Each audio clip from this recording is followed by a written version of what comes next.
thank you for coming, and it's really heartening to see so many of you for this particular session. I was told, and I'm going to brag, that this session has the highest registration. So,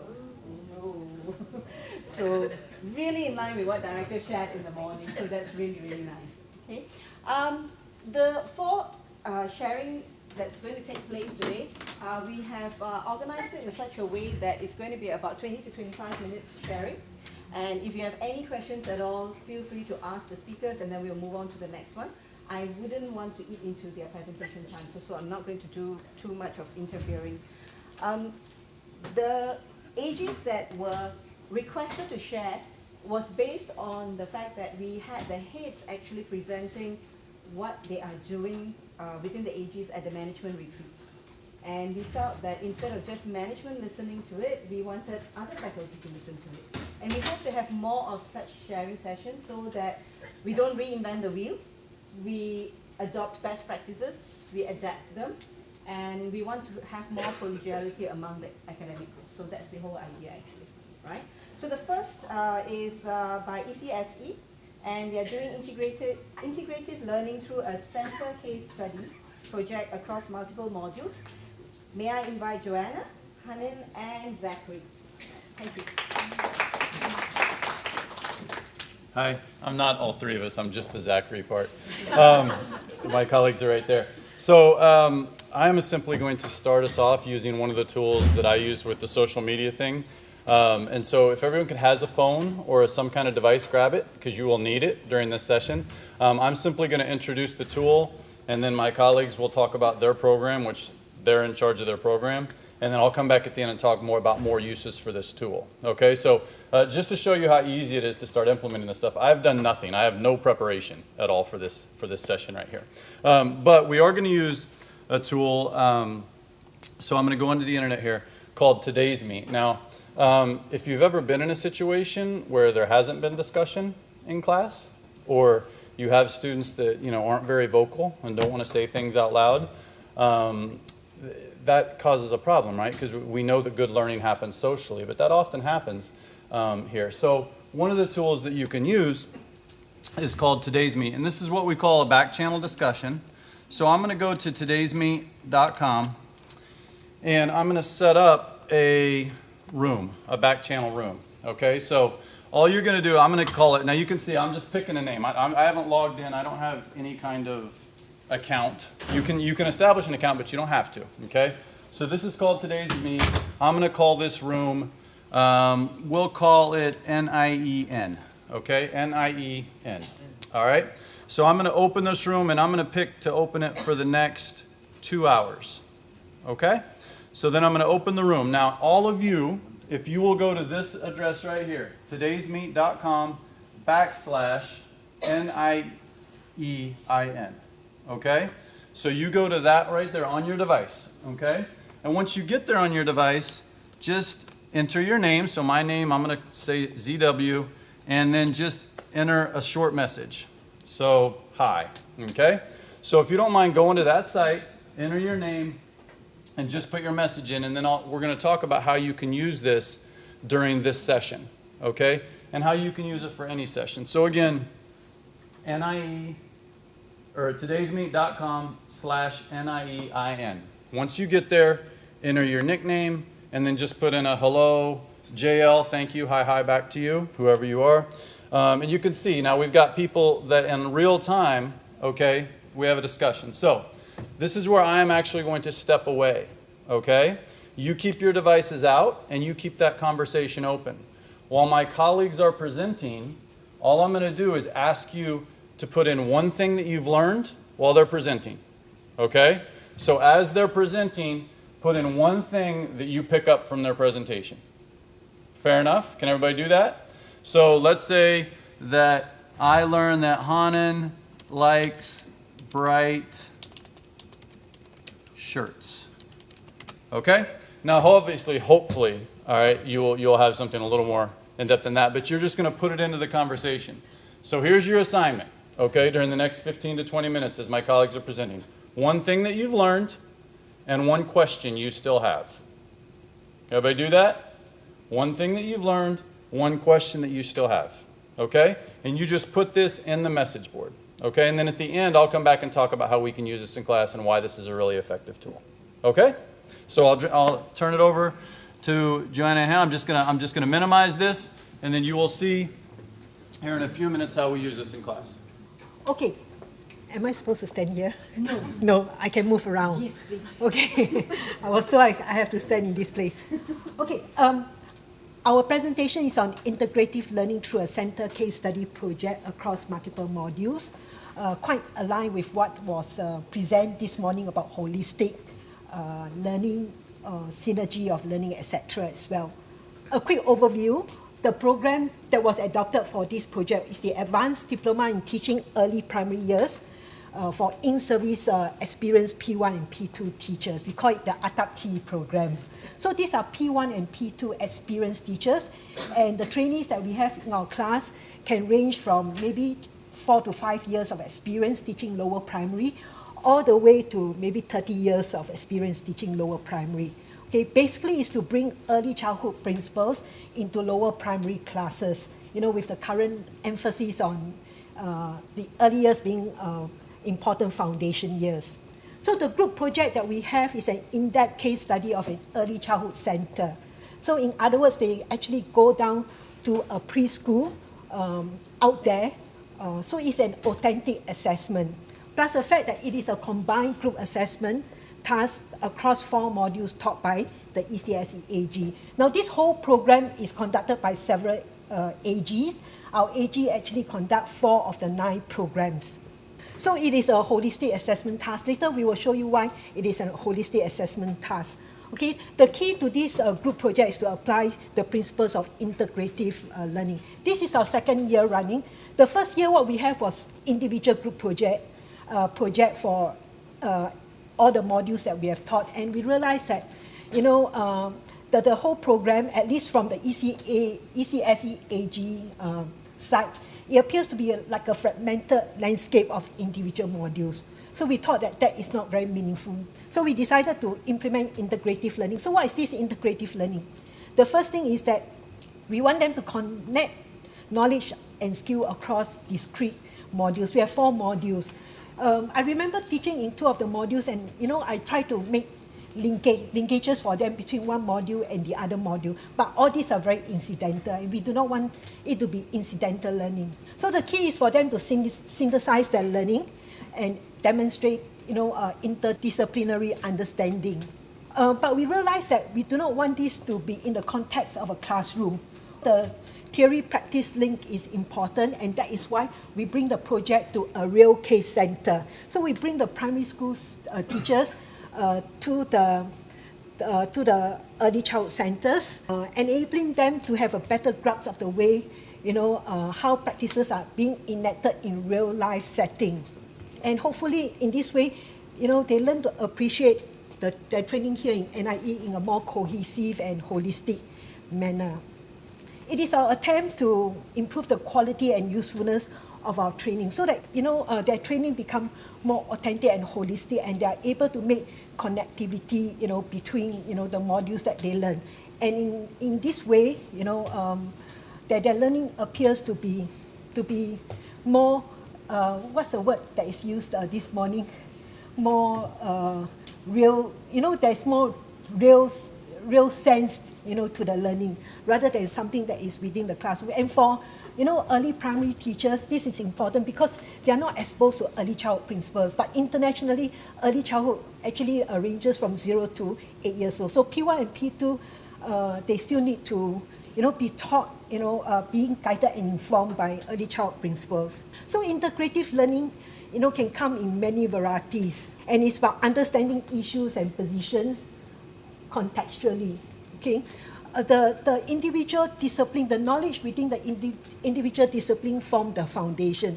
Okay, but for integrative experiences to be more meaningful, to be more powerful, I thought the last sentence about it has to be sufficiently broad to require multiple areas of knowledge and multiple modes of inquiry, offering multiple solutions and benefiting from multiple perspectives. And that is why we think that this group project that we have designed would be able to meet some of these criteria to a certain extent. We are still evaluating. This is our first run, and we have lots of challenges. So for our ECSE AG, these are the 4 modules that we are teaching in this particular program: curriculum development and assessment practices for early years learning, designing the learning environment, the overview of development and issues in early childhood, and inclusive education. Very important to lay the right disposition in the early years. Okay, so instead of having 4 individual group projects, which we had in the first year, what we did is that we only have 1 major group project that cuts across all the 4 modules. So it's a combined group project. And it is an authentic project because the project is to be undertaken in a real case scenario. So they actually have to visit the centers, observe classroom practices, observe the learning environment, interview the teachers, interview the leaders.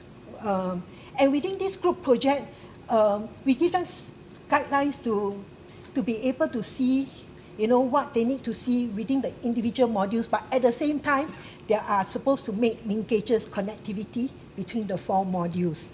Okay, basically, integrative learning is about learning should be greater than the sum of its parts. This undergirds liberal education. It's not just it's not just having knowledge here, there, etc. But how this knowledge integrate, reinforce, interact with one another in a real case scenario. And it needs to be an intentional approach for it to be useful. Okay, so I will call upon my colleague Hanning to talk a little bit about the challenges regarding the program. Okay. Right. Thanks, Joanna. So what I'll be doing here is just to share with you some of the evaluation that we're doing with the project at the moment. So we've got the ongoing evaluation going on, and we've got the lecturer's perspective and also the participants' perspective. But today I'm just going to be sharing with you about the participants' perspective. So we've got 2 sources of data that we're using at the moment to try and evaluate where the case study is at so far. And the survey that we did with the participants after they came back from their case study visit. And so Joanna asked them to write down what the benefits and the challenges that they have faced so far in terms of the case study project. And the other source of data that we have is the participants' weekly reflections. Now, this weekly reflections is a formal reflection as part of the course for IEC 4027. So for this weekly reflections, what they have to do every week is to select one particular or some particular learning experiences within the whole program that they are undertaking, and write what is it that's meaningful to them in terms of their learning. And so they are also required to make connections across modules, across the different experiences, and also link in with their own personal and professional experiences. Looking at the survey and the themes that seem to be emerging from the data that we have so far is that the participants see the project as something that's meaningful, something that they can learn in terms of experiential learning, and making a lot of connections, not just across the modules, but also across their experiences. The word holistic appeared many times, as did the word seeing the big picture and making connections. And also many of them actually talked about how they valued the collaborative nature of the learning, where they could draw on each other's knowledge and strengths, and at the same time also generate multiple perspectives of the same experience. And there were quite a number of them who actually mentioned the project being less stressful because it was collaborative in nature. Looking at the challenges that they face, so I can see 3 themes coming out from the data. One was in relation to the kinds of constraints that they were facing when they went to the center. So because there were 4 different centers with 4 groups, so each center had different constraints. So in terms of how for example, one group felt that there was one center that they went to that wasn't as open to visitors as they felt they could be, and so it limited the kind of information and data they could get from the center. And then the next major constraint they faced was time constraint. Students, which is quite normal. So they found it very difficult to find time to meet to discuss the case study at the same time that they were grappling with all the different assignments from the 8 modules that they were doing. And the last one was they talked about the complexity of the project, how there were so many different parts, and it was a challenge to them to actually organize all the different parts into a presentation which they have to give in the final week of the course or the program. Okay, so what I want to do now is to just bring out two reflections from two of the participants about the visit that they did to the case study center. Now these two participants, they were from the same group, so they went to the same center. And so this first participant, Shireen, her reflection is part of a bigger reflection. She talks about other things, but one of the things that she brought up in this particular reflection, the focus was on making comparisons between the programs that she observed at the kindergarten and the kinds of programs that she was experienced with as a primary school teacher. So she could see a lot of similarities between what was happening at the kindergarten as well as what was happening at her school. But at the same time, the one big difference she noticed was the amount of play that was happening. So she called it purposeful play, and she said there was a lot more purposeful play in kindergarten than there was in school, which is to be expected. But I thought what was interesting was she actually made a suggestion for play to be incorporated into the primary school curriculum. And the whole focus of play is one of the big key areas within the course IEC 4028. And then she goes on to make a kind of a link with the issue of transition from preschool to primary school in terms of how play can actually facilitate the transition process. And transition is one of the big topics within IEC 4027. All right? So looking at the next participant, so this is a very long reflection, and her whole reflection was actually about this visit. And so she starts off by talking about the visits that she's had at two centers. So for one of the courses, Learning Environments, IEC 4029, Pei Wen, who is a lecturer, took them to United World College. And so here she's making a comparison between the learning environment at United World College and the kindergarten that she visited. So she talks about the physical learning environment being comparable, but then she also goes on to make a comment about the noise level of the centers as an aspect of the learning environment, and how there were different value systems taking place within the two different environments, where the United World College does not pay attention to noise levels of children as long as children were engaged, but in the kindergarten situation, somehow or other, the noise level was associated with the teacher's competence level. Okay? And then she goes on to talk more about what the children were doing, and here's where I find it quite interesting that she has an aha moment. Right? So she writes, as I was typing this reflection, it suddenly occurred to me that I am an advocate for play among young children. And here's where she's making a link with IEC 4027, because the whole course is actually framed with the concept of the teacher as the everyday advocate. And they are constantly asked to think about things and issues and ideas that they want to advocate for when they go back to school. And so, again, linking back to IEC 4028 in terms of play, she goes on to talk about why she wants to advocate for play, brings in her learning experiences as well as her personal experiences. And then she finishes off with a sense of excitement that she's had from this aha moment and what she wants to do when she goes back to school to be an advocate for play. So to me, this is an example of a very powerful reflection that shows the kind of transformation that's happened for her. Okay, so I just want to finish off by making a comment that when I read those reflections, what I see are some resonance with the kinds of themes that I saw emerging from the data. So there was definitely a sense of the project being meaningful to the two participants, learning from experience, the kinds of connections they were making across the modules, the holistic nature.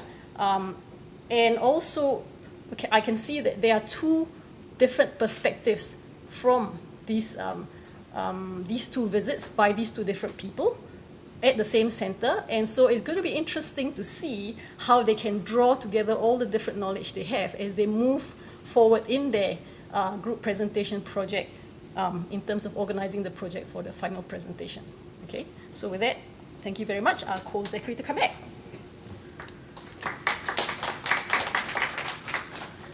Thank you. Okay, so who's been participating? Now remember, I can see, right? So I know only 3 or 4 of you have actually participated. Now, again, if you use this in class, though, this is something, I always do an activity with my audiences when I do like professional developments, because it's very interesting to see if you don't participate when you're asked to do things, then don't get upset when your students don't participate. Right? Because this is a very simple thing, and it's a nickname. You don't even have to put in your real name. For those of you who don't want to participate, then don't ever get upset when your students don't participate, right? So let's look at this, though, because this is what's been happening in the background. Now, in the background, we've had what we've called a back channel discussion, right? And so for those of you who wanted to participate, what you could have been doing this entire time is what we asked. What's one comment? What's one thing you've learned? What's one question you might still have? Now, let's think about this, right? What happens now is, let's say we want there to be discussion, so we want that to happen, but sometimes we run out of time. So what now Joanna and Hanan can do is they can go back and answer all these questions later that came up for the audience, right? So that's one way that we can use this very effectively, right? What are some other ways you could use this in class?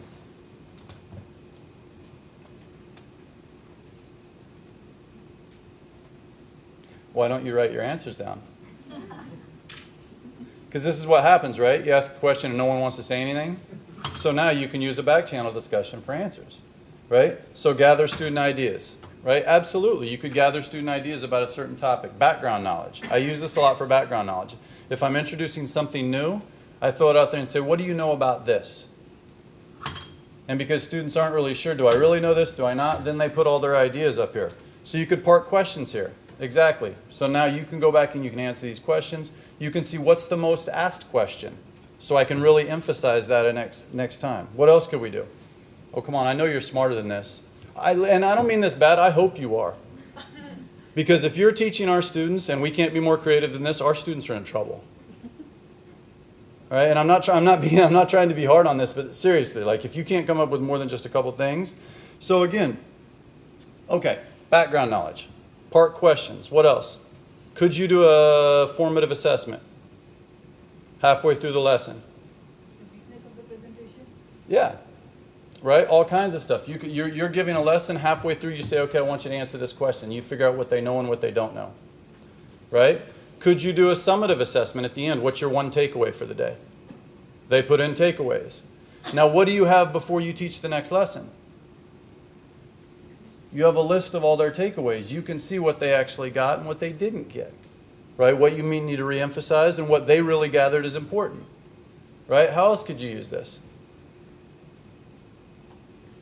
Conduct a student poll survey. Okay, student polls, right? You bring up a potential issue and you want to see where does the students land. That, you know what I mean? You ask them a question, they have to answer on this. Because oftentimes our students will do this. Okay, what did everyone else say? Okay, I'll say that too. Right? But it's not their true opinion. So this makes it easier to say your true opinion. Yeah, clarifications, right? Clarifications. So participation. How many of you have a participation grade in your class? Sometimes this is really hard to measure, right? How do you measure participation? I have them put their real names in here. Then I print this out, I archive this, I go back and I can tell who participated in class today and who didn't. So again, this tool is only limited by your creativity.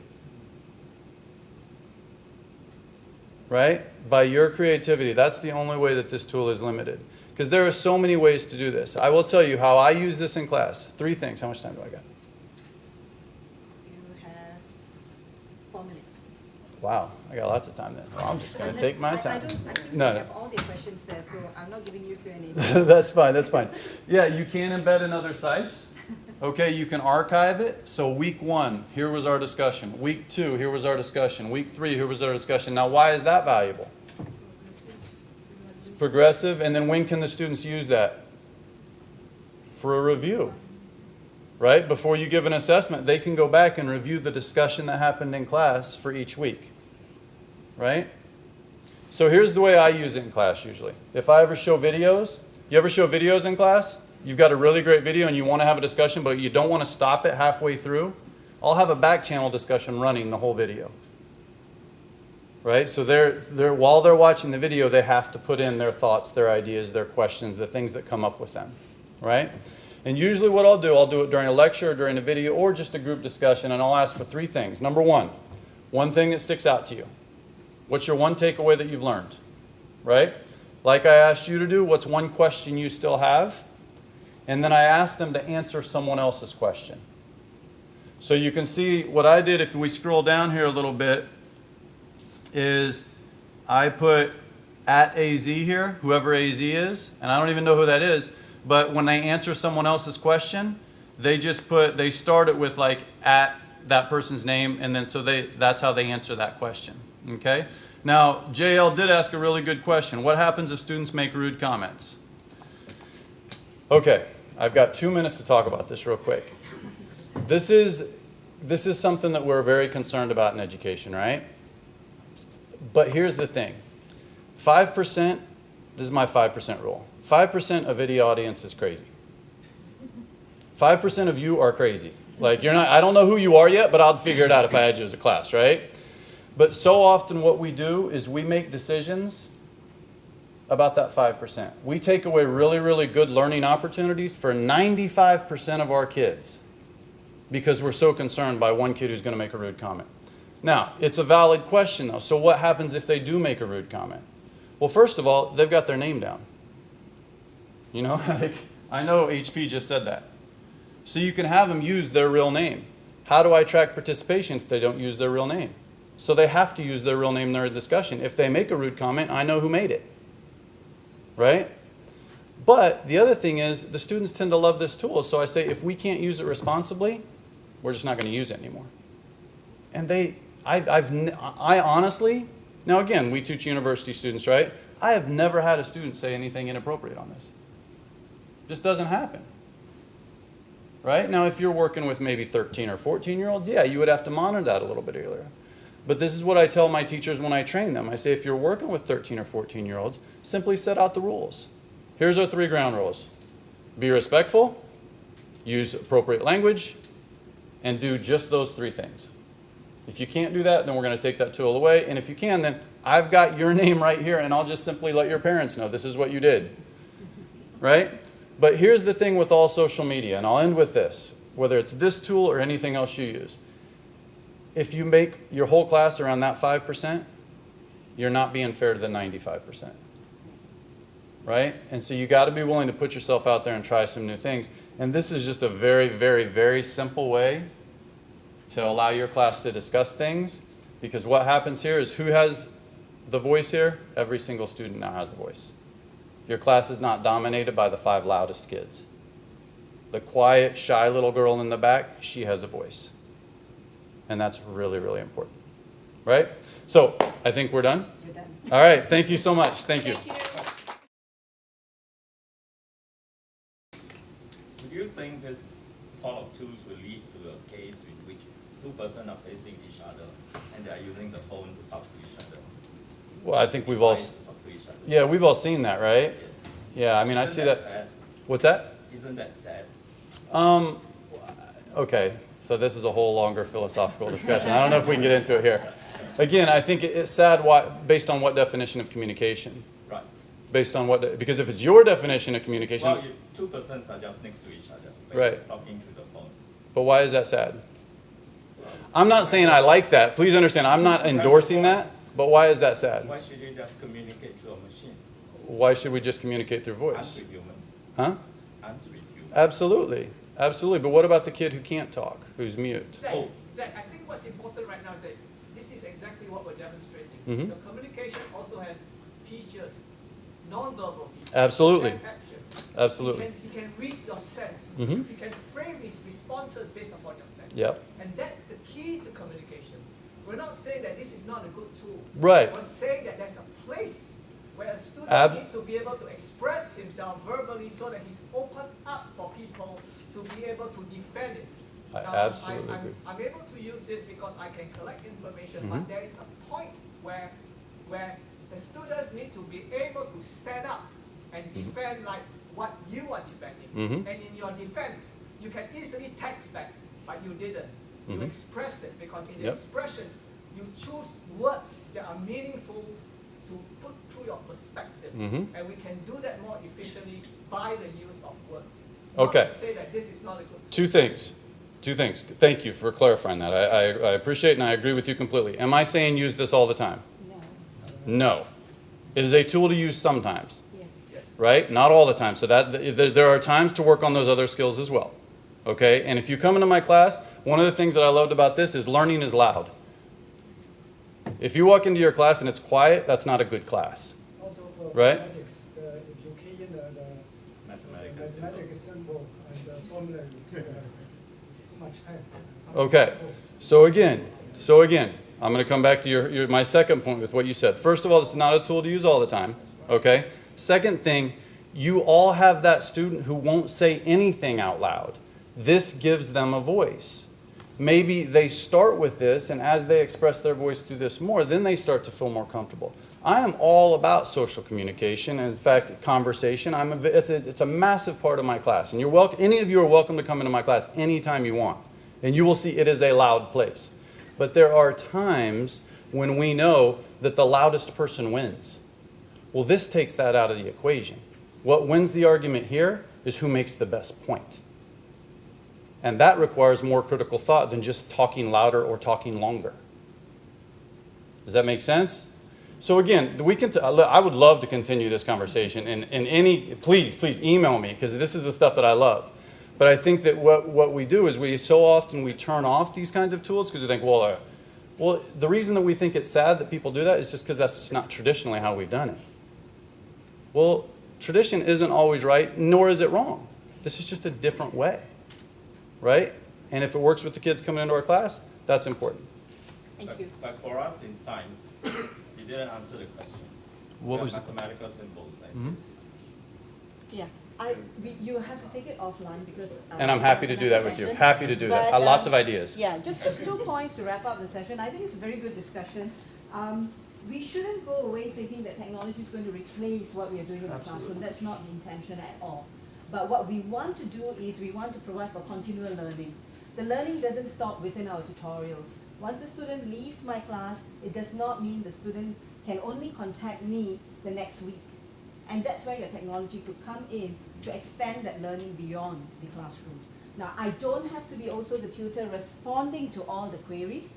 I think at our level and even at secondary school levels, peers respond, right? And that is one way of giving voice to the children, because our class time is limited. So probably, I think what I do when I advocate to teachers in school is I tell them, don't replace the teaching in the classroom, right? But extend the teaching beyond, before they come into your class and after they leave your class, so that there is always an avenue for them to interact. The question about symbols, I think this is not the platform to use for the symbols. There's always Padlet. Padlet, in fact, teachers have used that for math symbols, embedding videos, Chinese language characters, it supports that.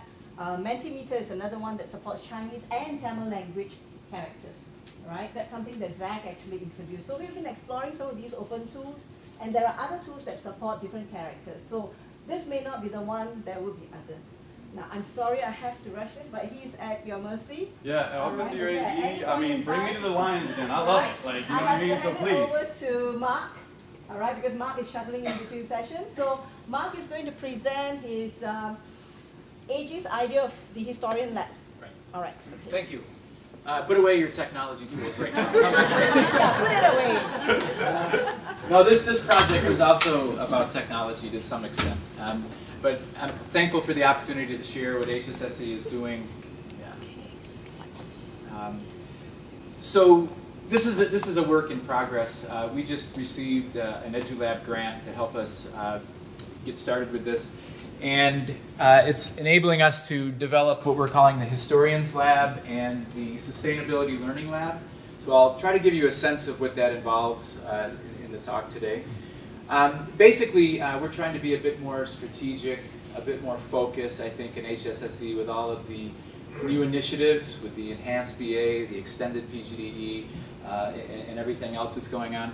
So it's really trying to be strategically responsive to MOE, and they're moving towards more inquiry-based curricula, more field work in the humanities, in both history and geography.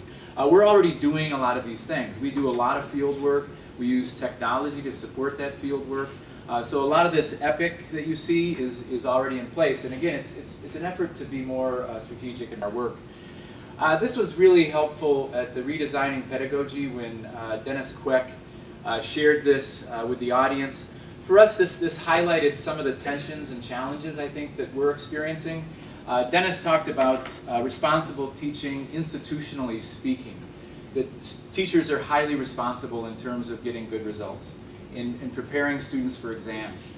What we're interested in, though, is this professional aspect of practice, and that's really focused more on conceptual understanding, disciplinarity, really developing strong historical thinking skills, geographic thinking skills. And so as you can see from this diagram, this gets crowded out because of the institutionally speaking responsibility that teachers carry forward.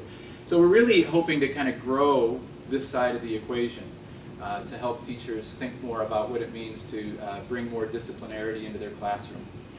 So I'll provide some examples of that in terms of both labs as well. This was also from Dennis's presentation at the conference.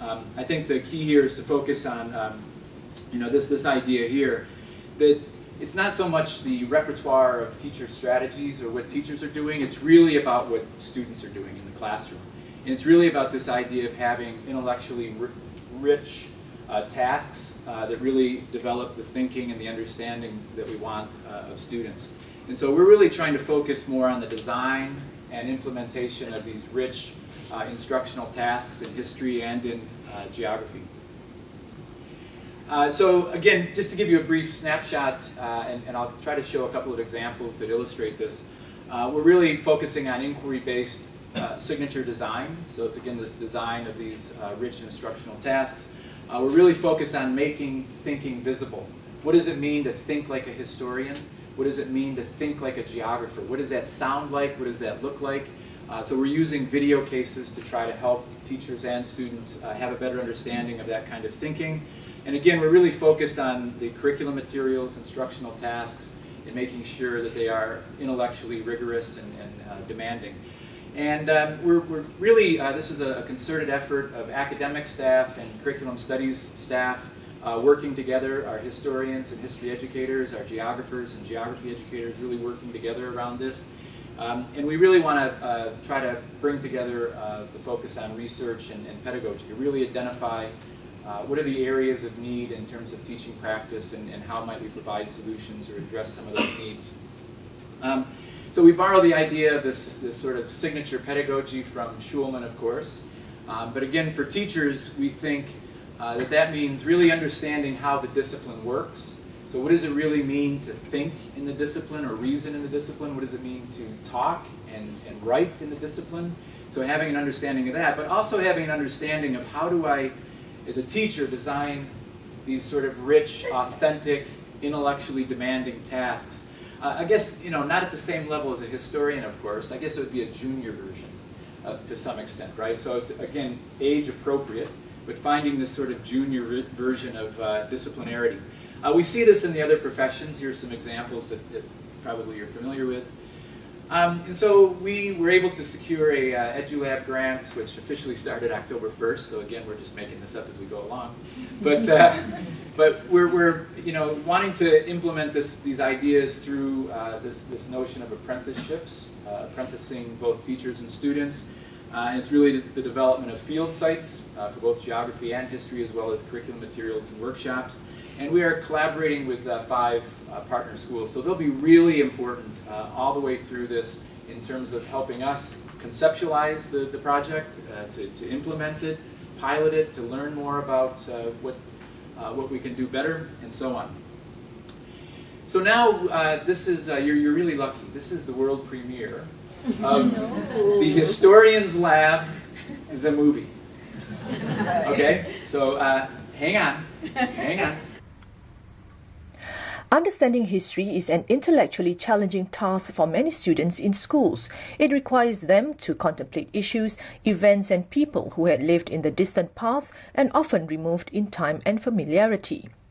To help students make sense of history, we need to bring the past alive for them and help them see how the things happening around them today are shaped by events from yesterday. In providing students with opportunities to view history more intelligently, students can be taught to recognize certain heuristics that historians use when constructing knowledge about past events. The Historians Lab is designed to help teachers and students develop a deeper awareness of the ways knowledge about the past is constructed and the central role that historians play in constructing that knowledge. It problematizes the nature of historical knowledge and provides participants with opportunities to come to grips with the nature of the discipline through immersive and experiential learning experiences that target active engagement and sustained interaction between participants and professional historians. Through an approach that focuses on an apprenticeship of the craft, teachers and students will become more familiar with the way knowledge about the past is constructed and the critical role historians play as creators of historical knowledge. This diagram offers a preliminary conceptual framework for the program. Underpinning the idea of an apprenticeship in the craft are key principles that support an active and collaborative approach to learning, meaning-making, and knowledge construction. These include that learning occurs through active participation, that knowledge is socially constructed, that all learning is interactional in nature, and that learner competency can be progressively developed. These guiding principles in turn shape and influence the kinds of activities and tasks purposefully crafted for the Historians Lab, which will mostly be inquiry-based, discipline-focused, and cognition-based. An innovative element in this apprenticeship process is the coming together of expertise among academic and curriculum studies staff members working collaboratively to make discipline thinking and practice visible, and creating authentic intellectual materials customized to engage both teacher and student participants in historical practice. In its current form, the Historians Lab is conceptualized to address two key areas. First, as a set of programs designed for face-to-face professional development work with teachers, and second, as a set of programs designed for instructional work with and for students. 4 learning modules will be proposed as main anchors for the Historians Lab. These modules cover different aspects of historical study and will utilize a variety of pedagogical tools and learning strategies. The Historians Lab will eventually manifest itself in 2 ways. First, as a physical lab that will operate as a sustained professional development set of programs for teachers, and second, as a virtual lab that will operate as a student-focused online teaching and instructional resource for teachers to use with students within their respective schools. Most of the learning modules will run along inquiry-based structures. This diagram demonstrates a possible 5-step inquiry structure that operationalizes the learning module, How do we know what we know about the past? The Historians Lab essentially aims to bridge the gap between academic and school history by offering learning modules designed to broaden teachers' and students' understanding of history. For students, undergoing specific modules contained within the Historians Lab exposes them to different learning experiences when managing historical knowledge. These will assist them in developing better analytic, interpretive, and evaluative skills as they immerse themselves in the act of doing history. Sustaining or growing professional practice will involve teachers developing rich discipline-based curriculum and instructional tasks that can be used in classrooms, developing instructional and visual models of historical thinking and practice, and developing teacher leaders within professional learning communities and networks who can work with us to spread innovation, design resource materials, and share good historical instruction that is focused on disciplinary practice. We believe that the Historians Lab will be of high interest to history students, classroom teachers, program administrators, and school staff developers interested in developing competency in disciplinary approaches to learning history. Thank you. So to give you a sense of one particular module, we've designed an activity around Operation Cold Store, which is a current controversy actually in Singapore among historians. So there's been quite a vigorous historical debate around Operation Cold Store. The debate has sort of resulted in there being 2 camps of historians, kind of the mainstream camp, I guess you would say, and the revisionist camp.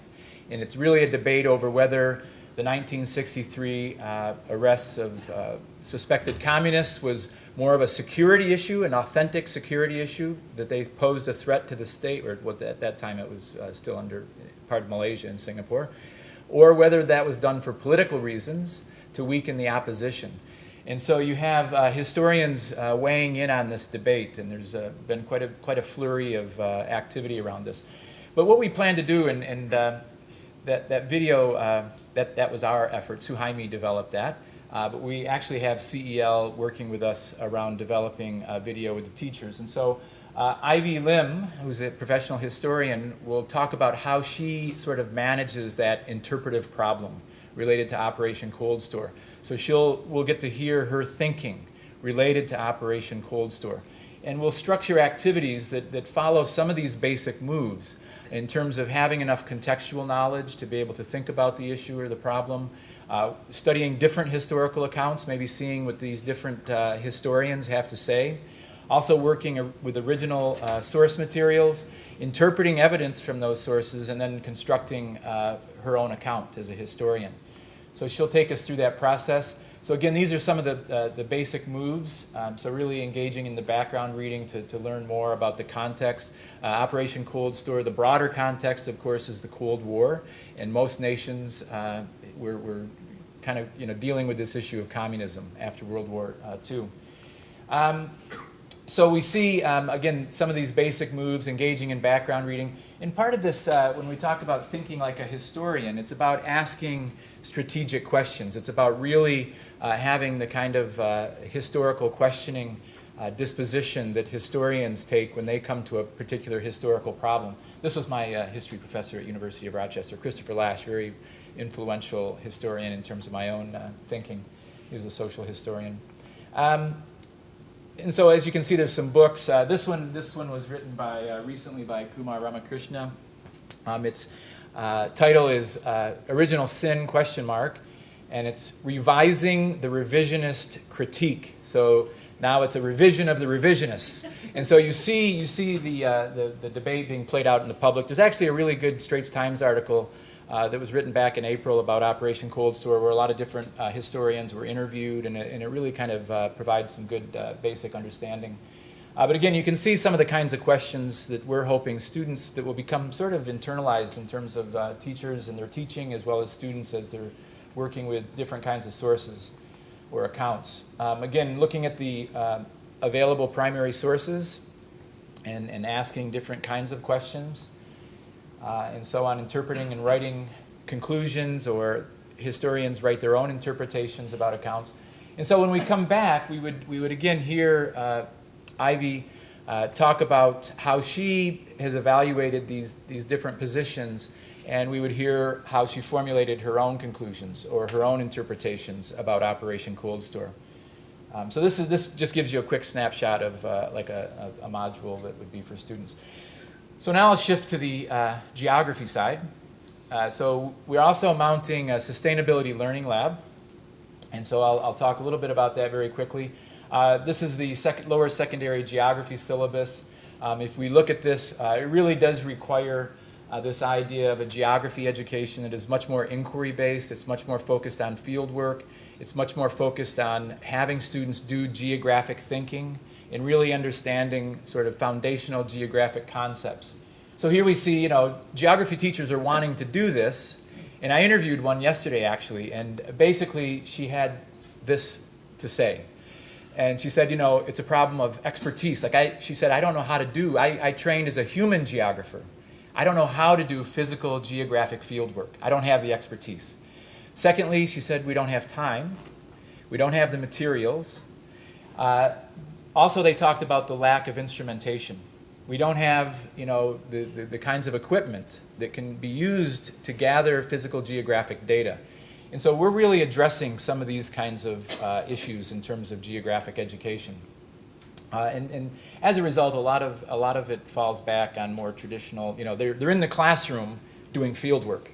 Literally, no, I'm serious. They stay in the classroom and then do field work. And so this is kind of what the fallback has been.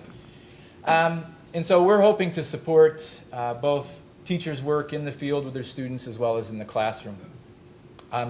We've been talking with JTC here right close by to have access to Drawing Eco Garden. And so Drawing Eco Garden would be our first field site, and we'd be able to set up our instrumentation and equipment there so that teachers could come there for professional development, but they could also bring their students in as well.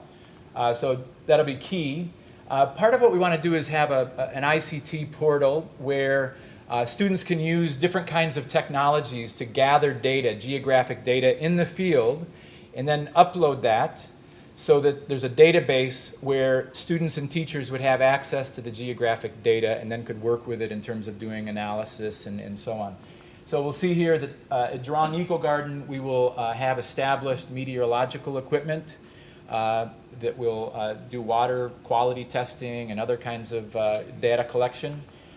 This will be long-term data that then schools and teachers can work with. The other thing that teachers say is that data at NEA is just not very user-friendly. There's data there, but it's not really conducive to using it with their students in secondary schools. And then we'll, of course, work with schools around inquiry, in terms of using some of that data, analyzing it, developing interpretations or conclusions based on the data.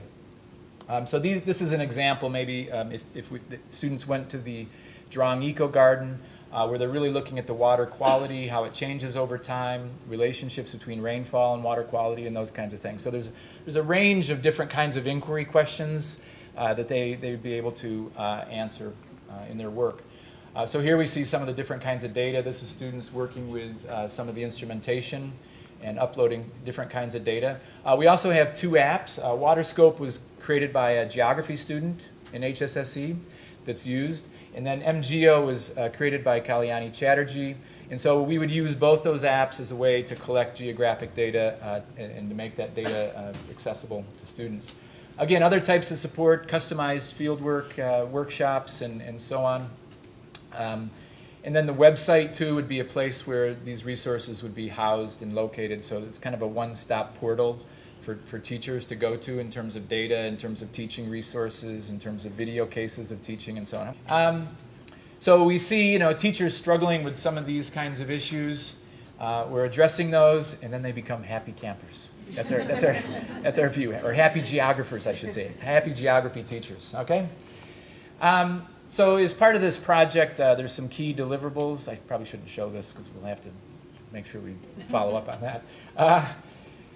And we also have kind of a bigger vision. So we see this as kind of providing some of the building blocks for everything that we do almost. I mean, so this is kind of the bigger program, or the potential for this to kind of be infused in terms of our teacher preparation courses and so on. So I just wanted to share that very quickly. If we think about this idea of change and sustainability, we see this as really, it's about making this circle much larger, kind of growing the professionally speaking aspect of teachers' practice. So really trying to grow that, really trying to find more room and more opportunity for teachers to infuse what they do in the classroom with disciplinarity, to truly understand what it means to think like a historian, what it means to think like a geographer, to work like a historian, work like a geographer. So that's our intention. We think we can do that through rich tasks and curriculum, as well as through models of practice. So having video cases will be key. And again, CEL has been willing to work with us around that. We're already starting to develop one. And then having a strong professional network of teachers who are committed to this and who can share their practice with others. So this is kind of just a model of change, I think, that we're thinking about. This idea, we do quite a bit of focus groups with teachers, and one of the things, especially with field work, they want to see models of practice. What does this look like? What does it look like when we go out into the field and do this with our students? And so I think this idea of having models of practice is key in this. I think it's also changing those routines in classrooms, getting teachers to think more about bringing more disciplinarity into their classrooms, and then of course the networks and collaboration will be key in this. So now what we're finding. So again, we officially started October 1st, but I think that maybe all of us are experiencing this to some extent. In terms of innovating in programs, innovating in terms of the teaching that we're doing, trying to use more technology possibly. It's quite time demanding. Using today's Meet, for example. I've been wanting to do that for about a month. And every time I start to sit down to figure out because I have seminars that usually they follow symposia with different speakers, and I want to do an online seminar. And I sit down with Padlet, I sit down with Today's Me, and then it takes time. It takes time to kind of shift the sort of face-to-face discussion in the classroom. I'm used to that, and I'm probably more comfortable with that maybe. So these kinds of things I think are really important for NIE to consider, the time factor. It requires really rethinking what you're doing and redoing what you're doing. So staffing too, I mean, part of the reason that we put in this grant was to hire people. We need people who can do the work. We're busy, our teaching loads are heavy, so we're in the process of hiring RAs. But we're trying to really get creative in terms of, how do we bring more people into this to really get the help that we need? Because we're understaffed, to tell you the truth. And I think, we need help in that area. We're finding, though, a lot of support. There's actually quite a bit of support. There's money. The innovation grants, I think, that are available, I think is there. PDI has been supportive. Shanti's been supportive. CEL has been supportive. I put in a work request, and literally they're within minutes saying, when can we come over and talk to you? And so I think they're willing. There's support that's available there, and we can take advantage of that. We're also finding beginning teachers too are really kind of wanting to push the envelope a little bit, and so really having some beginning teachers who are relatively new in practice. We're working closely with them as well. We've worked out a teacher and students payment model with GPL so that teachers can come bring their students, and there's a payment model that's been worked out. Again, this is a concern, I think. This is a concern with initiative overload. How do we manage this? How do we be more strategic? We're juggling a lot of things here, I think, and I'm concerned about our well-being. My own in particular, but I think this is a concern, and I think it's something that really has to be kind of addressed, and we need to. I think innovation is exciting, but it's also quite demanding as well. It asks a lot of us. This is especially important. There's AS staff who are working on this, and that work has to be recognized as scholarly work, in terms of contract renewal, appraisal, promotion and tenure. We have to help NTU understand the nature of the work that we're doing, that it's scholarly, that it's just as important as publishing in research journals and so on. Somehow, that's a tough, probably a tough thing to happen. But again, there seems to be plenty of money, and I think there's probably more that I could add to the list here. But what we're finding is there is support, and we're also struggling at the same time, I think, to manage some of the things that we're trying to do. But I think we're excited about it, and we're willing to kind of forge ahead and see where it takes us, and that's kind of what we're doing. So that's it. Yeah. Thank you, Mark. Okay. Do we have any questions for Mark? Yeah, sorry. Before he runs off again, he's wearing his jogging shoes today. Yeah. He's shuffling between two. Just wondering about the full conceptual circle. Yeah. Right. I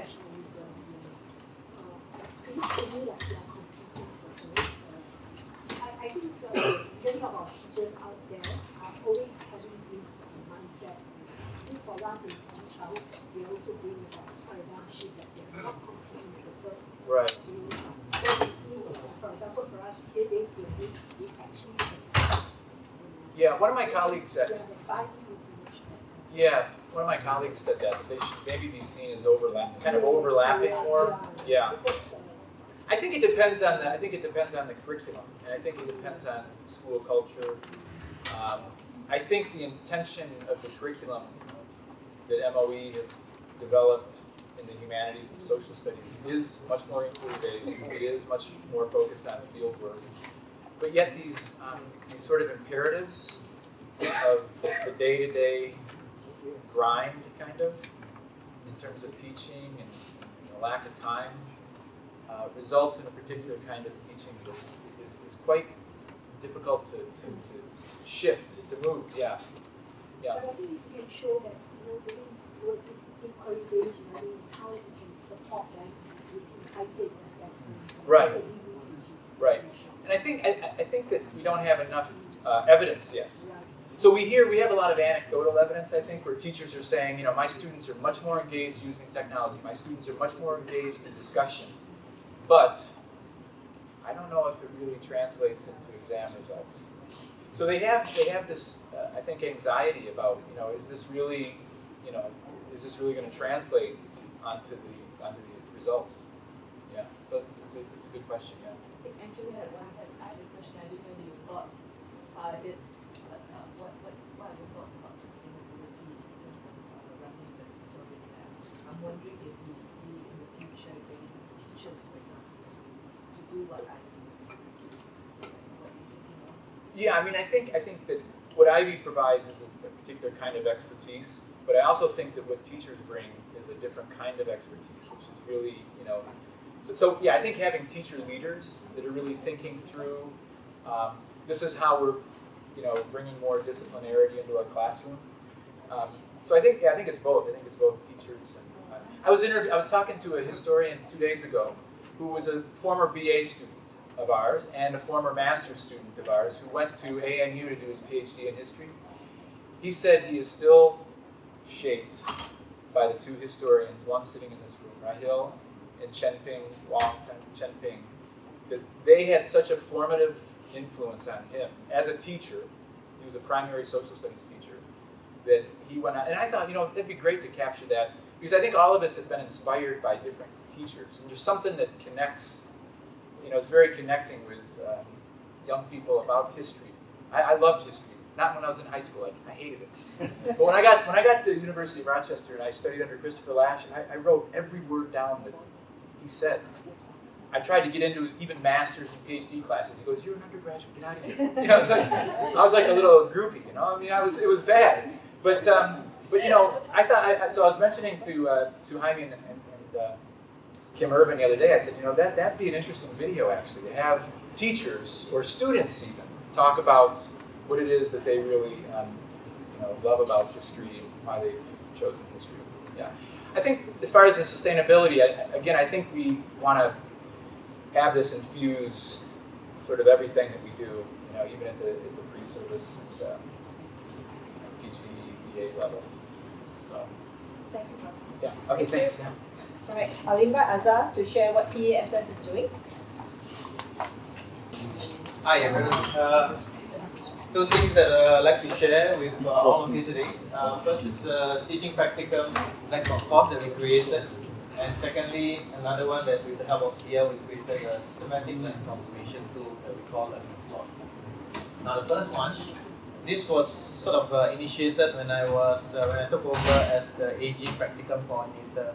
And I found that, and I think all of us know that because we are all supervising students of TP, that TP is indeed a stressful period. Some thrive in this stressful sort of environment and do very well. Others struggle and others struggle very badly. So as a TP coordinator, I was thinking how best can I help the students under my charge, particularly the PS students. So in 2012, after consulting with the staff at CL, we thought we were exploring different options, and we thought, okay, maybe the best option would be at the moment to come up with a practicum blog.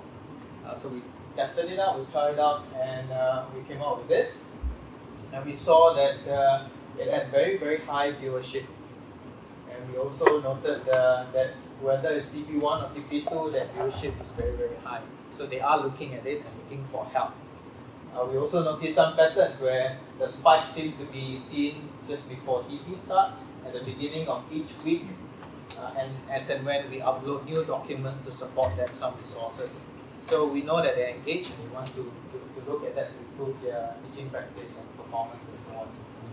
So based on that, and we had very good feedback as well, typically on the tips of the day where we provide them with some advice, some quick advice for them to think about as they go into the classroom for that particular day.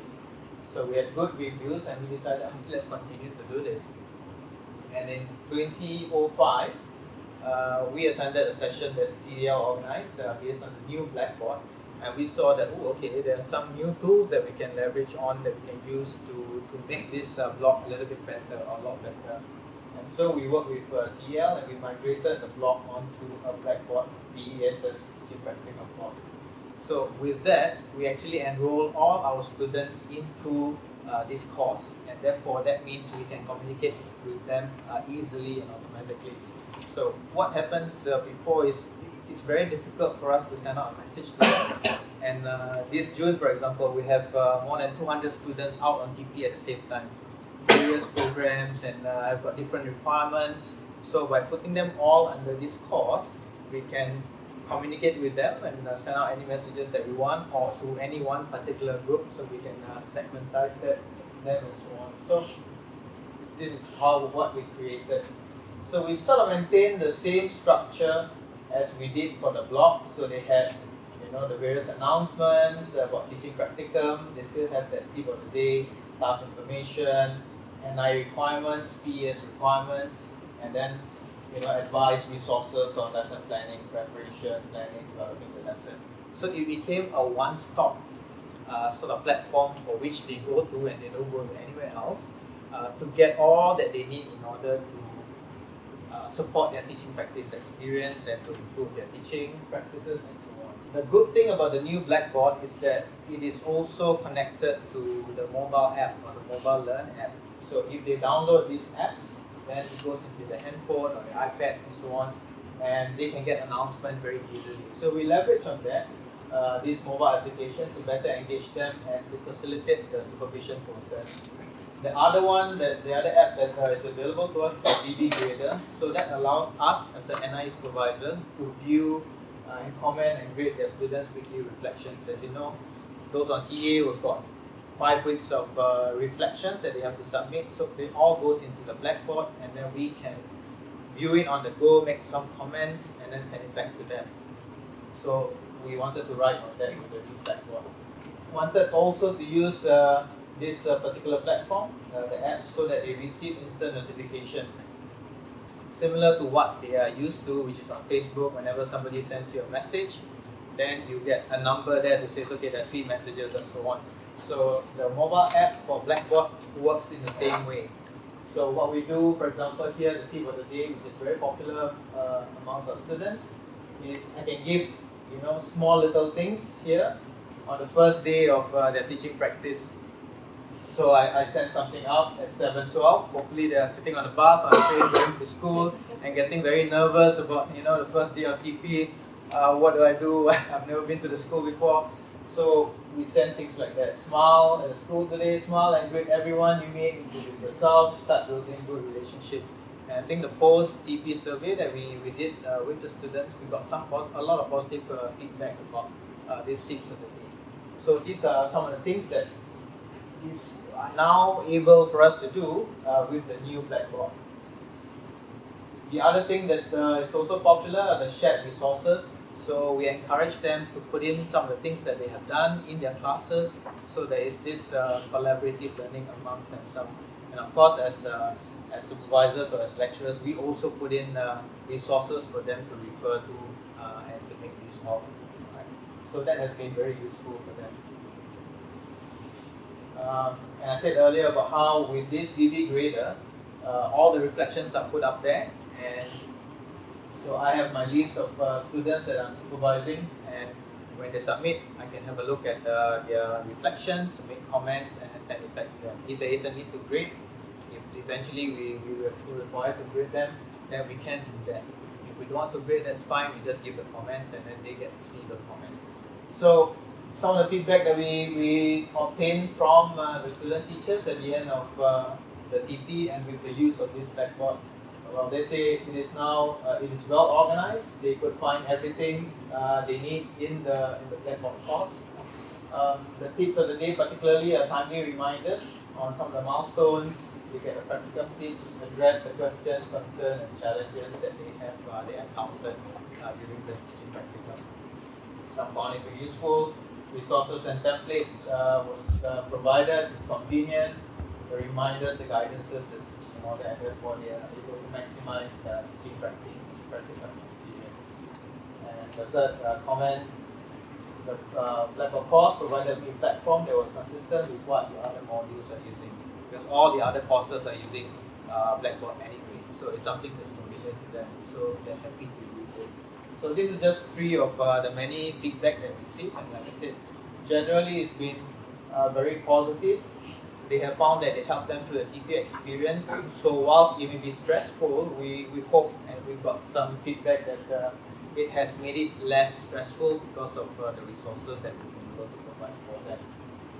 Which means also for us a happy situation because we achieved the aim, one of the aims that we set for ourselves, which is to make the TP less stressful for them. We are still working to continue the Blackboard course with some of the feedback that we received from our students and our staff. But one of the things that because they had some positive comments, they say, can we have the same thing done for our second CS? So that's for the other AG to consider, I suppose, see whether it's useful and whether you can extend the same kind of support to the students. Because for us, our PESS students have got either another second CS or third CS for the degree students. So we only are providing them with the resources and the support for PE, but not the second or the third subject, which would be math or something else. So they said it would be useful to have a similar kind of support or resources for the second CS because they are assessed based on those 2 or 3 CSs as well for integrated performance. So that's something for perhaps people in the other AG to consider. So that's the first sharing on teaching Practicum Blackboard course. The second one was on systematic learning observation tool or lesson observation tool, or we call it SLOT.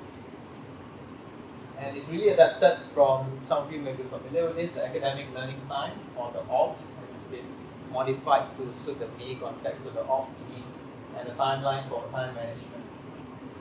And essentially looking at 3 areas of the lesson: management, cognitive, and also the motor engage time. So this is how the form traditionally looks like. So it's a timeline, so when the student teacher or teacher starts teaching, then we start our stopwatch and we note down what we see in terms of the behavior of the teacher and the student.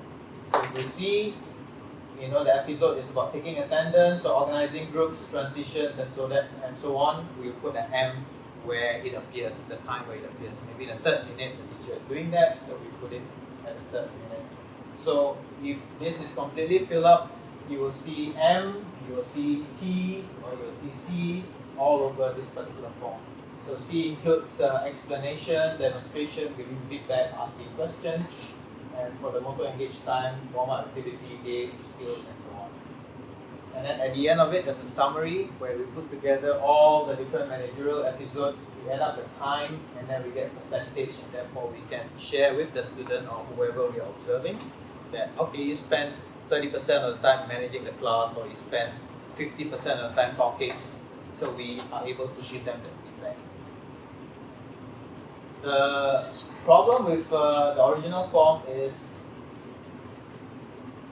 you end up with you having M, C, T, C, T, M, and that doesn't mean anything sometimes when you give it to the students and say, okay, at the 5th minute there was a T, okay, what was a T for? Or what was a C for? So we made some modifications to it, and it looks like that. So the black font may be a little bit too small for you to see, but essentially the black fonts are all the main categories here, the M, C, and the T. The blue fonts are a description of what's happening, what the teacher is saying, how students are behaving, and then the red stuff, or the red comments here are some questions, some comments from us, or some suggestions by us for the students to consider. So that at the end of it all, they look at this and they can make sense. Okay, I did this at this point in time, and my NIES wants me to think about certain things, or some questions want me to think about. What we also do is we tag students with pedometers, and pedometers are essentially a device to measure step counts. So if I take a step, then it measures 1. So for us, PE is important because not only do we want to know that it's 52.3% of motor engage time, but we want to see how many steps they take. So if 2 students having a similar number here, 52% for example, and one student A has got 4,000 steps average, and another one has got 2,000 steps, then we know that the first student, teacher, has got a higher intensity class compared to the second. So those are the things that we think are important, and we recorded vocals and voice as well. So it's very comprehensive, it's good feedback, the students like it, and when we share this and we do this with our PE mentors or the PE cities, they like it too, but most of them don't continue to do it. Any guess what the reasons are? It's tedious, right? Because for all this, then you got to calculate, and then you got to put it in this summary form, right? And then in percentages and all that. So that has been the limiting factor, and that's why not many of the students or the mentors that we train go on to continue using it. So we said, okay, let's see if we can work or we can leverage on technology to make it a lot easier for us. So that's what we did, and we worked with CL. We created a web-based tool. It's still a work in progress, but essentially we have a template like that where I can input all the different things about the lesson. It goes into this template, and I can design this, and this is obviously designed with the PE teacher in mind. And if you're a math teacher and something else is important to you, then you can always change this and create a new template altogether based on whatever you feel is important. So it becomes a template, a tool for which these are buttons. So as you are observing the lesson going on and the teacher teaching the lesson, you've got your iPad or your tablet in front of you with all the buttons like that. So when the class starts, I press start and the timing starts. So maybe first the students were reporting for class, and then the teacher organizes the group. He or she explains the activity, demonstrates, and then they do the warm-up activity. Then they call them back, gathering or dispersing, and then explain some more, demonstrate questions, send them out for a game, and then the teacher disciplines some pupils who are off task or fooling around. So we can just click and all that, and then it comes out and automatically gets recorded into the system. As you press these buttons also, a window pops up for which you can input comments. So you can say 3 students were off task. You can say that some students were disinterested, or the teacher was very effective in doing that. So you can do all that, and it all appears here. So this is just a sample, so it looks like that. So the timestamp here. Right? So any new entry will come up at the top. Right? So at the end of the lesson, if you press stop, and then you say calculate duration, then it gives you the duration for every episode that you can see during the class. And then you click on summary, gives you automatically the percentages spent on management, cognitive, and auto average time. So we think it's useful because when you do the post-lesson observation conference, you can then be very specific with the student teacher about their lesson. And what we're trying to work with also with CL is eventually to have the capability of stopping, or not stopping, come out from this window, take a picture about that class and what happened, or take a short clip, video clip about that particular episode in the lesson, and then it gets embedded at any particular juncture where that happens. So again, when you're doing that discussion with the student teacher as a post-lesson observation conference, you can be specific about it. You can play the video clip, or you can show the photo and say, what do you think was happening there? You know, and get them to really self-reflect and come up with reasons why that happened, or why he or she did what she did during that time. So we're very happy that we can come up with this with the help of CL, obviously.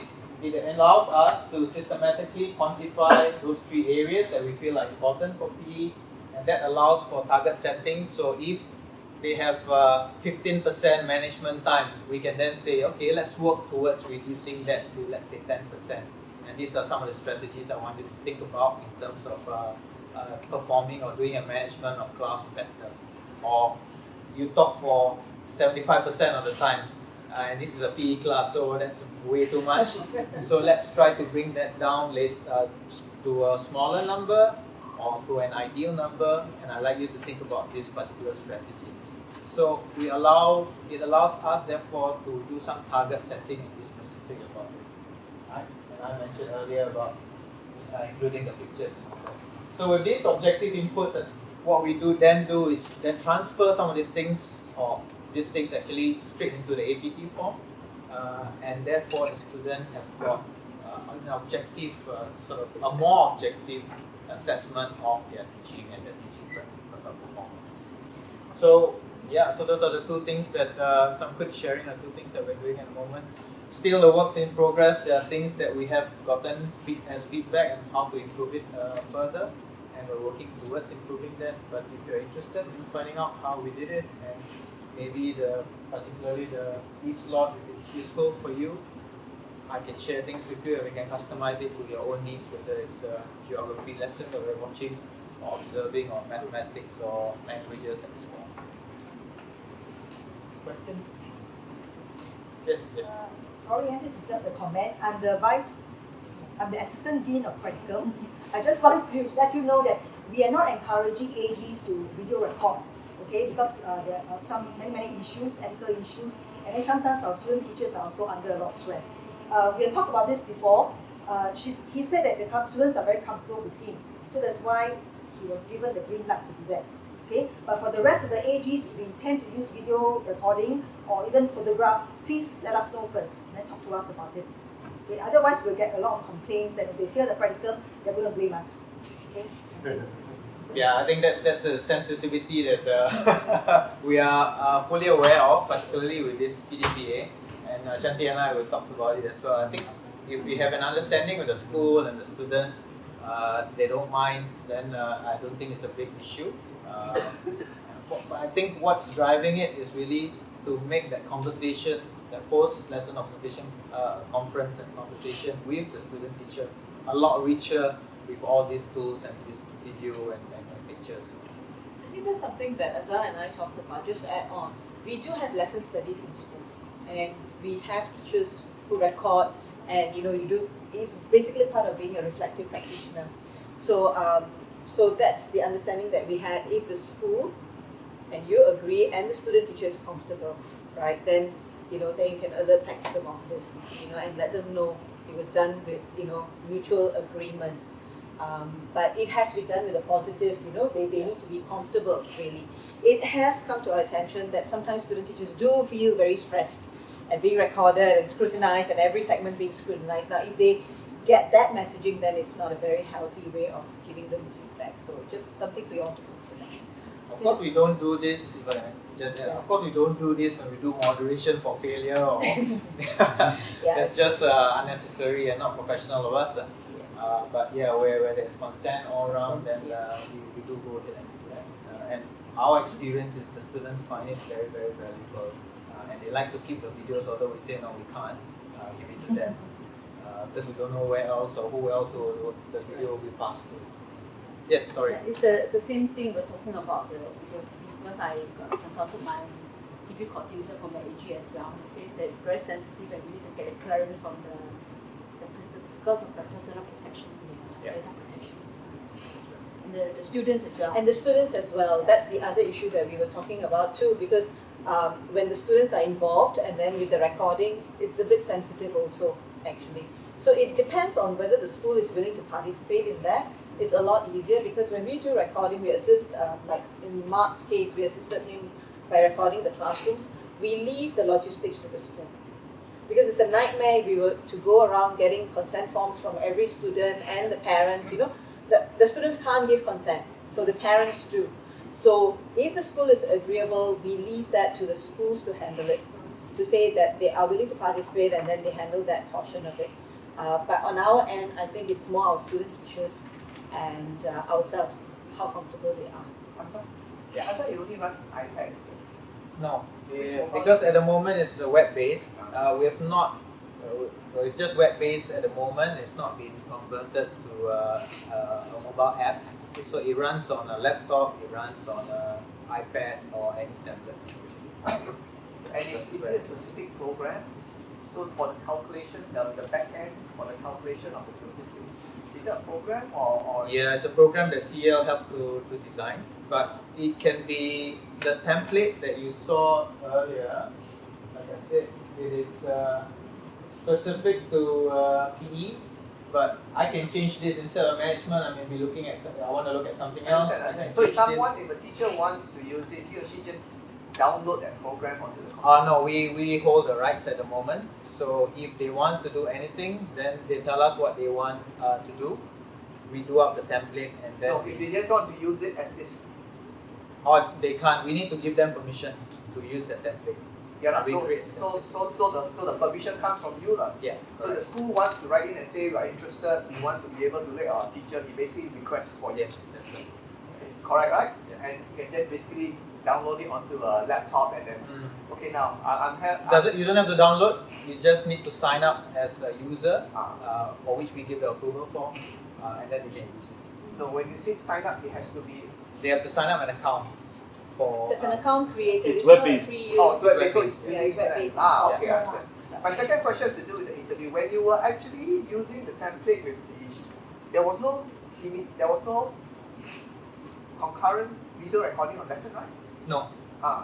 So if you want to video lesson, you need to have a recording device separately. Right? Yes. So that was what I wanted to know, whether or not, right, eventually, right, it will be as if recording plus the ability to annotate the teachers. Yeah. I suppose that is something. Because that is the ideal. Yeah. Because otherwise you end up having to again, and then like you say, you have to stop the episode, take a picture or something, or by the time you do that, the episode will be over. Oh no. So when you get out of the system to take a picture, the time runs. I know, but your annotation. Oh, you can't annotate anything. That's what I'm trying to say. But once after you finish and you click N and you click your calculate, you can put in comments additional. Understand. Yeah. So the ideal will be as you actually have it on recording mode, you can actually physically do the thing. That is the ideal, right? Yeah. Okay. So I suppose if you have that separate video cam that runs at the same time, for which you can sync in terms of the timing, That's why then that I will just be want to clarify the video part. You have explained it very clearly. Thanks. Can I just check about the Blackboard thing? Yes. Part-timers for practicum, can they go on Blackboard? We can have guest accounts created, not an issue, but the AG has to request for it because we need the part-timers particulars. So not an issue at all. Thank you. So our part-timers are on this Blackboard. So we give the approval for part-timers. Yeah. Thank you for a great presentation. Quick question. Can you export all that data out of the web page? So when you do the student teachers, right, you take all that down. How do you export that? Yeah, you can export it and then they can To print what out. format? It's just a table like that. So it's just a table. So whatever you see here, that's what. So once it's exported, can you continue to manipulate any of those things, or is it set as an image kind of thing, or can you change them once they're into it? Yeah, you can still change it. Okay. The minute is you press stop and you calculate duration.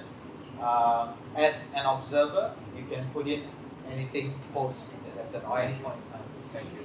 Because sometimes we're not so fast at keying in things, but we know what we want to talk about or we know what we want to add, so we can do it after the lesson. I think in all fairness, this was the first prototype. Yeah. Yeah, and we wanted to move towards creating the app, the mobile app version, but we wanted to try out the database, the web-based, and then fine-tune it, refine it, and possibly based on the user's request, I think we can link it up and say downloadable to Excel spreadsheet maybe, for sorting purposes and so on. Generally, I think the app developers work on your needs. What do you want at the end of it? How should it look like? How fluid should the interface be, and so on. And it does take a couple of iterations. Azhar worked very hard with the team because they're not teachers. They don't understand what exactly we want. So they need to go back and forth actually. In fact, when we ran this with a session with in terms of trying this out with a bunch of CTs, and they looked at the video, we played the video, and then everybody had their laptops and then they were using the tool. The internet connection was a bit slow, so every time they press a button, the window pops up for them to give comments, and that took a long time to pop up, and then you can't click the other buttons.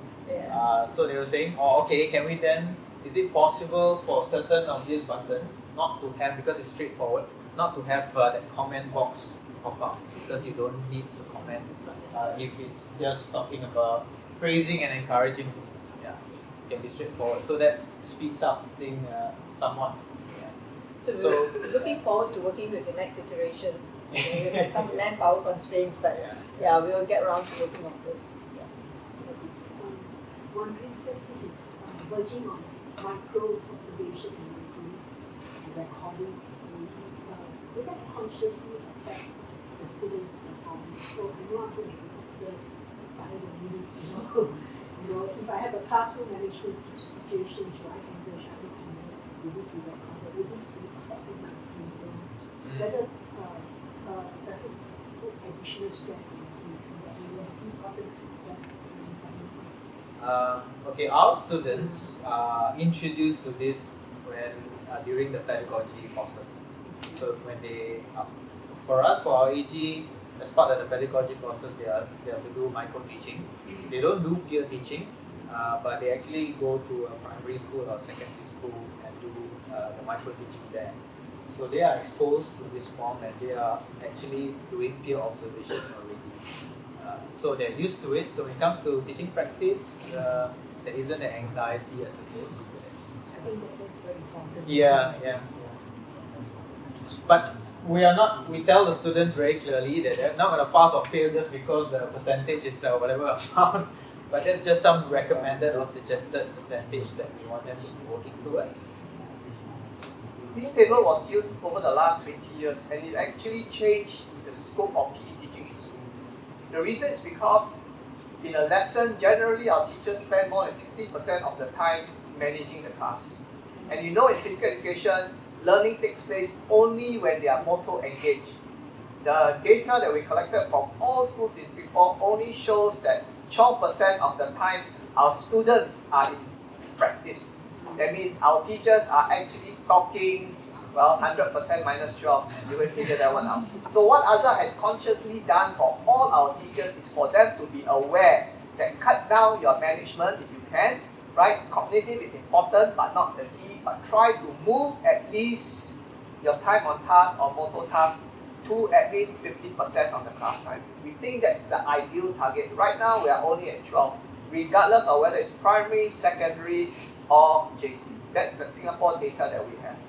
Okay, the US data is not much better, they're only 30%. Okay, thank you, Azhar. Thanks, Stephen. Thank you. We have our LSP colleagues coming to please share. Wang Yao. Hi everyone, my name is Wang Yao. I'll be sharing innovations and redesigns that LST AG did last year. Okay, like all AGs at the end of the year, we sit together and discuss what happened over the year and what are some of the things we need to review and update. And then as a result, we come up with a new, revised curriculum. And also for our AG teaches two major modules, one for the classroom management for JC and secondary students, and also ICT module. So at the end of last year, what we decided is we'll redesign the ICT eHub and make it also mobile friendly. And then we added in some more ICT technology enhanced lessons and introduced some new topics for students such as AOD, asynchronous online discussion, flipped learning, and also video production. And of course, we also added in a lot of video tutorials for self-directed learning of ICT tools, because there are a lot of ICT tools, and during our 12-week session, we can't teach all of them. And we also need to teach other things too. So what we encourage our students to do is that during the course, they also learn certain tools, and we also organize ICT tool sharing sessions during lessons where students come up with their own ICT tools that they are familiar with, and they share with the rest of the class. This year, in fact, we did more of that, and students really enjoyed that. We have created new resource portals for ICT tools, and also added in video tutorials which are useful to help students learn different ICT tools. So, some things. Okay, first, as I said earlier, we did a curriculum review and update, and as a result of that, we published a new e-book for our pre-service teachers. And in this ebook, some of the contents I think we had previously. This year we added new content, and those contents were written, some of them were written by our own AG staff members. And then this is the redesign of the ICT Hub. As you can see, it follows the Windows tile menu, so less text and more user-friendly, and things were better organized in that way. And it's also, as I said, mobile-friendly. It fits into a mobile phone also. Now, of course, whatever we do in our ICT curriculum, we tie it to the dimension of meaningful learning, and these are the 5 dimensions.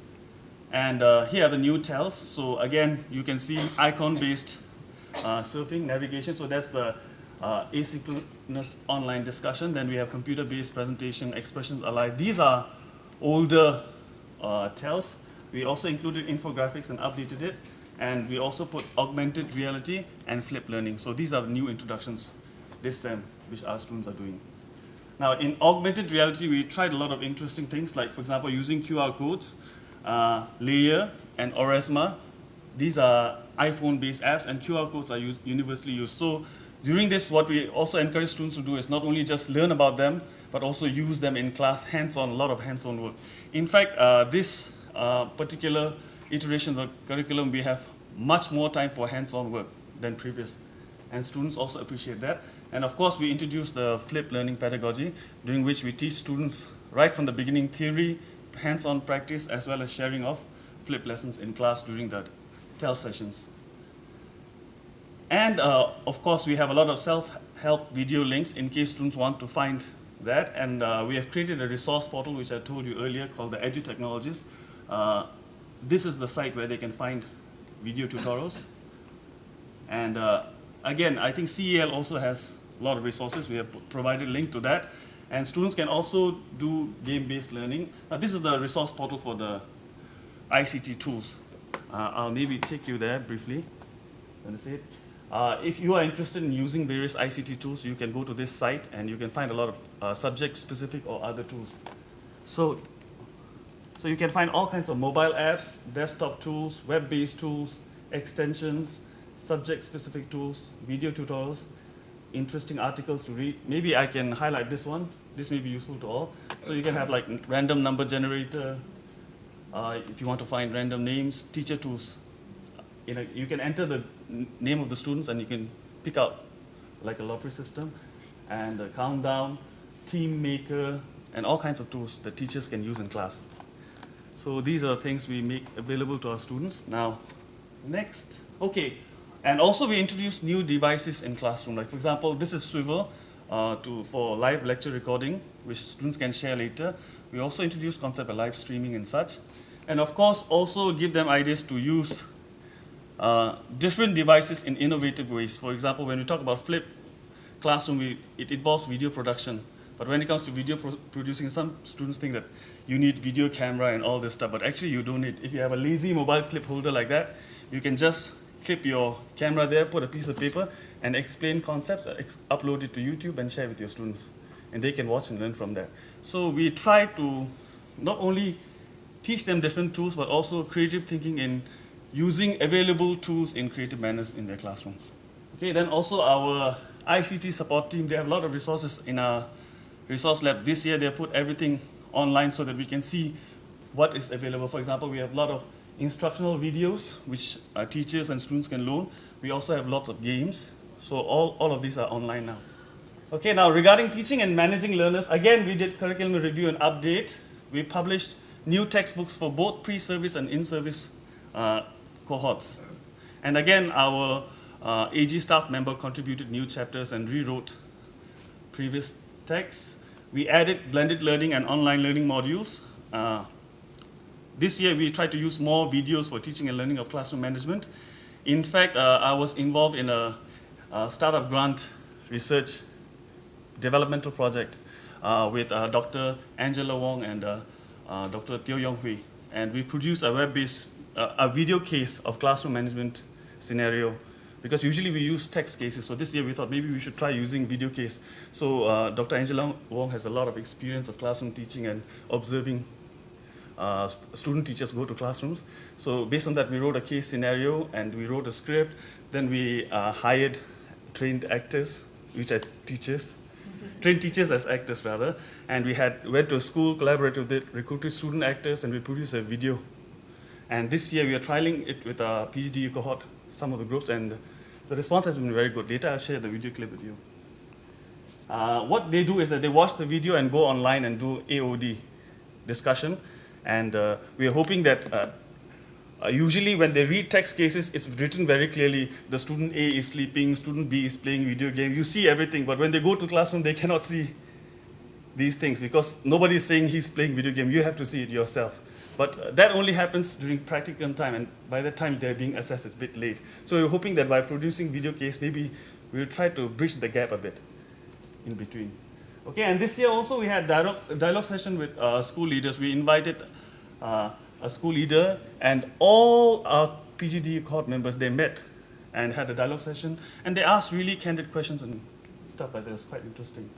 So that is the textbook for the pre-service teachers. That is the textbook for the in-service teachers.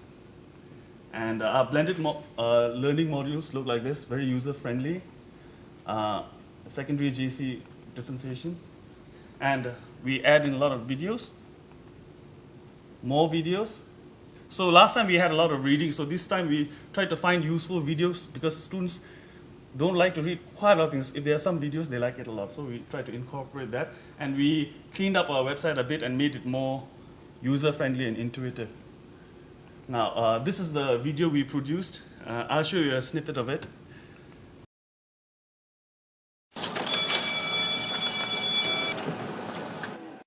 Not again. I'll surely be late for class.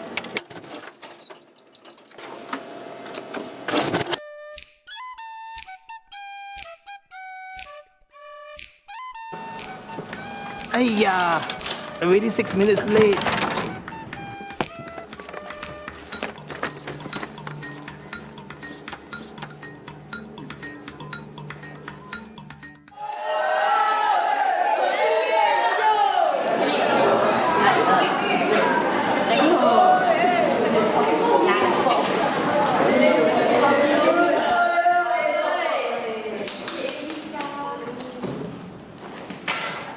Good afternoon, class.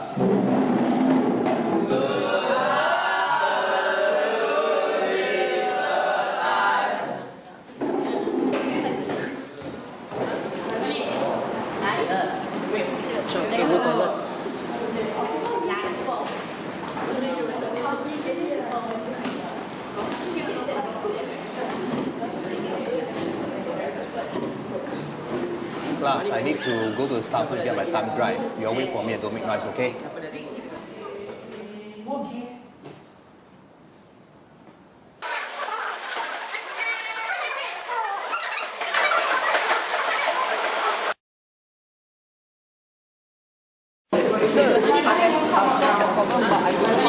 Class, keep quiet. Somebody wants to ask a question. Class, keep quiet, you. Why are you always talking so loudly? Why is this like a fish market?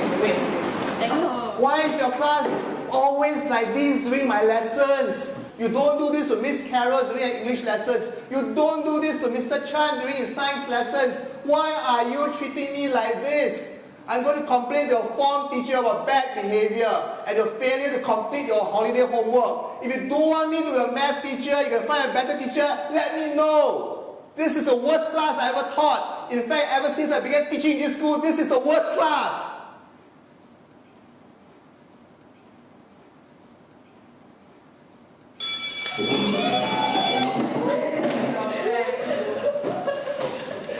Thank you, class.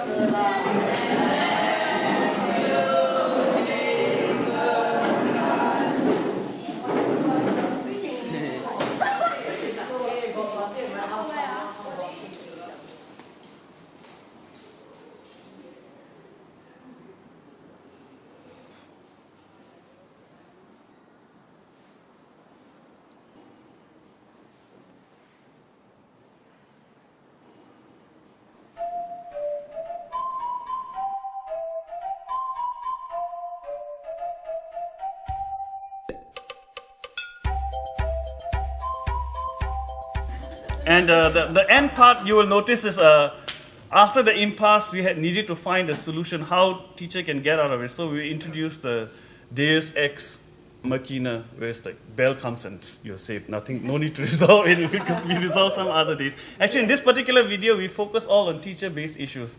And future, we hope to produce student issues and we are hoping to make about 6 to 8 videos. And we have submitted the Tier 1 research grant proposal. And hopefully, I think most probably we expect a positive reply. And these are some of the things that our AG has been doing. Sorry, earlier I was a bit nervous. I've never spoken to professors before. I am a secondary, so I feel a bit nervous. But these are some of the things we did. And the next thing we did is, of course, asked Mrs. Angeline Lowe, North Spring Primary School's principal. She was here with us for a 2-week professional development leave attachment. We felt that our students can gain a lot by interacting, because sometimes when student teachers go to what you call school, they don't know what to expect, and we wanted to cut through that kind of fear, because they think, oh, school will be judged, principal may be fierce, what kind of things principals expect from us as beginning teachers. So we invited her and she spoke to every single class. When it was possible, she went to individual classes, and when timetable was a bit tight, we had lecture sessions where students were able to ask a lot of questions, and they did ask a lot of interesting questions, and it was really beneficial. She also gave us feedback about our curriculum, because from a school's perspective, what they expect beginning teachers to deliver. So that is also something which we incorporated into our curriculum. And we are hoping that also when we make the next video cases, we also seek her advice and feedback too, so that our teachers can gain more. So that is pretty much my sharing. And if there are any questions, do ask. I'll be happy to answer. Yes? How many videos did you originally produce? This is the first pilot 1 video, because we had only a 10K grant. Sorry. So how many videos in total? This is only videos. Yes. In between there's a lot of episodes, but Yeah. it's a 10-minute video. I just showed you the beginning and end. Stephen, what they did was, when they put it online, we segmented it Into 5 clips. Yeah, 5 different episodes. So there are 5 episodes. It was very focused on what the student teachers were supposed to do. The other 4? I'll talk to Dr. Angela Wong. Come and teach our classroom management module, Yeah. you will get privy to it. So the reason is because we teach our students whether the managerial issues in PE and in classroom are identical. It shows up only in a different context, but they are the same, except that in PE they're not throwing. They are not throwing. They may be throwing more dangerous stuff, hockey sticks and stuff. The balls, okay, or using the badminton racket and doing fencing and trying to represent Singapore in. Okay, so but the idea is the same. Yeah. So if we want to see relationships, we want to see so that at least we can draw that the interest why. And I've actually spoken to your head. Your head asked me to speak to you. Oh. Okay. If you ask me to speak to Angela Wong, I will speak to her. I'll speak to her and get back to you. Yeah. I think you let Wang Yang. Sure. Actually, you're right, Stephen. The session like this is not for us to reinvent the wheel, but rather to collaborate and use the resources, existing resources. Like for example, even Azaz's database. If we can customize it and we can use it, we don't want to start from scratch. Go back to the drawing board. And again, the logistics nightmare and all that, Wang Yao, will tell you what it is like. So for us to be able to share the resources, that's something that we should encourage. An extension of what TSS can do is that we can now learn from how you actually produce the video. Yeah, we'll be glad to share those experiences. And then after that, we can produce our own set with regards. Or else, even better, if you have some suggestions like classroom management issues, we can incorporate them into the videos we hope to make, and that will make it more useful for across the board. So we'll be happy to hear from any other AG if you want any particular, because currently we are in the process of writing the script and doing some, so we can incorporate those things too, and that will be really helpful. Thank you. Any other questions? Maybe I can share also, because LST, they take the secondary and JC cohort, ECSE AG, we do the classroom management for the primary school cohort. Yeah, so we can work together, but can I just share a little bit of the videos that ECSE AG has done, so that, in case he or anybody else would want to take a look. We actually have a few series of videos, and one of the series that really resonated very well with our trainees will be student voices. So we actually kickstart the whole program by showing them what is important to the student in terms of classroom management, what they look. Sorry, when you mention students, means our NIE students or the children's voices. So it's children. Yeah. How old are they? from P1 to P6 because ours is a primary cohort. Okay. Yeah, correct. We also went to a few schools to do actual class filming, and see how they work in group. What are the challenges? What are the benefits as well? Sure. So we have many videos on that. We also went to quite a number of primary schools to interview experienced teachers sharing, including we also filmed PE teachers as well on classroom management issues as well. So we are on the verge of producing our second video package. We have a big video package, we call it group learning and whole class learning, on the verge of producing a second video package. Is the team involved in supporting you all? No.